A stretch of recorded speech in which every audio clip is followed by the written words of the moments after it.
The Ghana Empire flourished in West Africa from at least the 6th to 13th century. Not connected geographically to the modern state of Ghana, the Ghana Empire was located in the western Sudan Savannah region, modern southern Mauritania and Mali, sandwiched between the Sahara Desert to the north and the rainforest to the south. Trade in the Ghana Empire was facilitated by the abundance of iron, copper, gold, and ivory, and easy access to the Niger and Senegal rivers and their tributaries. The Ghana kings, residing in the capital at Kumbisala, grew immensely rich, building up stockpiles of the gold nuggets only they were permitted to possess. Consequently, the reputation of Ghana spread to North Africa and Europe, where it was described as a fabulous land of gold. The Ghana Empire crumbled from the 12th century CE following drought, civil wars, the opening up of trade routes elsewhere, and the rise of the Soso Kingdom and then the Mali Empire. West Africa and the Sudan region. The Sudan region of West Africa, not to be confused with the modern state of that name, where the Ghana Empire would develop, had been inhabited since the Neolithic period, as is evidenced by Iron Age tumuli, megaliths, and remains of abandoned villages. The Niger River regularly flooded parts of this dry grassland and savanna, which provided fertile land for agriculture beginning at least 3,500 years ago, an endeavor greatly helped by the region's adequate annual rainfall. Cereals such as red-skinned African rice and millet were grown with success, as were pulses, tuber and root crops, oil and fiber plants and fruits. Fishing and the herding of cattle and goats were other important sources of food. Local deposits of copper were exploited and used for trade, while metalworking in the region, as indicated by archaeological finds, dates back to at least the 6th century CE. There have been many finds too of fine pottery, some of which was traded across the region as indicated by chemical analysis of the clay. Similarly, gold was probably locally mined or panned, and then traded along the numerous waterways of the region, but concrete evidence from this early period is lacking.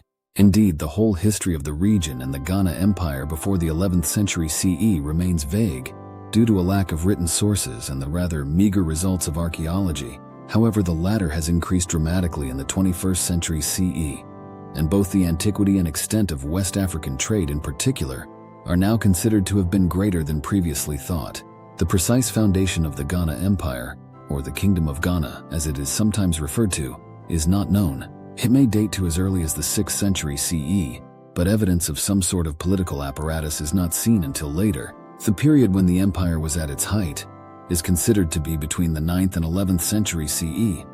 The name Ghana most probably derives from a local title meaning king. The Ghana Empire was mostly composed of the Soninke, aka Sarakole people, who spoke Mande, aka Mandingo, and who occupied the area of savanna between the Niger River to the southeast and Senegal River to the southwest. These rivers and the Sahara Desert to the north formed a natural triangle of flat grasslands that the Ghana Empire would occupy. Today's southern portions of Mauritania and Mali, the region dominated by the Soninka, is often referred to as Wagadu in indigenous oral traditions, or as Wangara, the Muslim geographer's term for the Middle Niger. Kumbisala, the capital of the Ghana Empire, was most likely Kumbisala, in the absence of any other viable candidates. Also known simply as Ghana, it is located 322 km 200 miles north of modern Bamako, Mali. The capital was much larger than previously thought. The medieval Arab descriptions of a population of 40-50,000, now looking conservative after recent excavations, which show the city spread over an area of 110 acres, 45 hectares, with many other smaller settlements immediately surrounding it. Excavations have also revealed a significant mosque, a large public square, and parts of a circuit wall and monumental gateway. Housing was typically of one story and made with mud-dried bricks, pounded earth and wood or stone, all used in the region since prehistory and still in use today. The Arab traveler al-Bakri, visiting near the end of the empire's history in 1076 CE, describes the capital as being surrounded by wells and with irrigated fields where many vegetables grew. Really a conglomerate of villages ruled by a single king.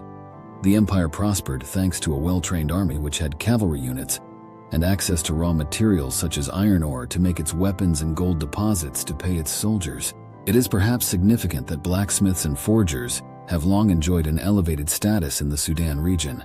Possession of camels with their utility as transport of goods and people was another factor in the superiority of the Soninka over their rivals. With these advantages, the Ghana Empire acquired new territories and new tribute from subjugated tribal chiefs, and they could monopolize first local and then regional trade. The Ghana king was an absolute monarch, and the state's head of justice and religion.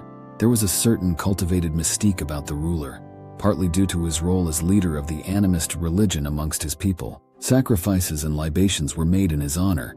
There were strict rules of etiquette in his presence, and when he died, his tomb was laid in a sacred grove which no person could enter. The king did rely on advisors, and from the 11th century CE, even recruited Muslim merchants to act as interpreters and as officials, who helped manage the economy and keep track of the goods coming in and out of the country. Trade goods were often taxed twice, once when they came into the country and again when they left it. West African trade. The Ghana Empire dominated Central West African trade in the upper valley of the Niger River from the 6th or 7th century CE. Control of regional trade was a lucrative business for the kings of Ghana, who passed on goods like gold, ivory, hides, ostrich feathers, and slaves to the Muslim merchants, particularly the Sanhaja Berbers, who sent camel caravans that crossed the Sahara from North Africa, and which brought much valued salt to the south. Goods were often taxed twice, once when they came into the country and again when they left it. In addition to income from passing trade, the Ghana Empire had access to its own resources, notably iron ore and gold from the fields of Bambouk, which the elite used to exchange for such luxury goods as fine textiles, beads, copper, and horses, which were all brought by Arab traders from the north. Another commodity currency used in Ghana besides gold was copper wiring. The kings of Ghana once again illustrated their supreme position by prohibiting anyone else but themselves from owning gold nuggets. Merchants had to be satisfied with gold dust. The policy had the added advantage of ensuring the king could control the gold market and ensure its value did not decrease by having too much of it in circulation at any one time. Muslim influence. Islam was spread throughout the region by Muslim merchants as they came into contact with local traders and the elite of urban areas. Leaders may have recognized that adopting the religion, or seeming to, or at the least tolerating it would be beneficial to trade. Indeed, in the Ghana Empire there is no evidence that kings themselves converted to Islam. On the contrary, Ghana's capital at Kumbisala was divided into two distinct towns from the mid-11th century CE.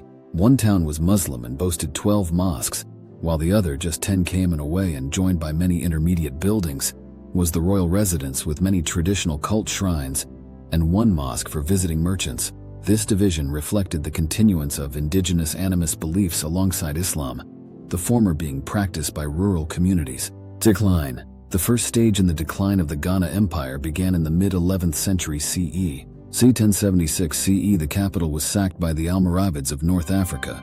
C. 1055, C. 1147 CE, perhaps in retaliation for the Ghana rulers' attempt to muscle in on trade by Saharan commercial centers. The Ghana Empire struggled to recover thereafter. Muslim rulers may have been imposed by the Almoravids, but concrete evidence is lacking for any sort of conquest. Meanwhile, towns like Ouagadougou, Estrad 1055 CE, were lost to the Ghana kings and so permitted Berber merchants to directly control more of the region's trade. The Ghana Empire really began to collapse in the 12th century CE. The decline set in when other competing trade routes opened up further east, and when the climate became unusually dry for a prolonged period, which affected agricultural production. The rulers of Ghana did not help themselves either, as the empire was beset by a string of civil wars, the divisions perhaps based on the inherent conflict between Muslim and animist beliefs.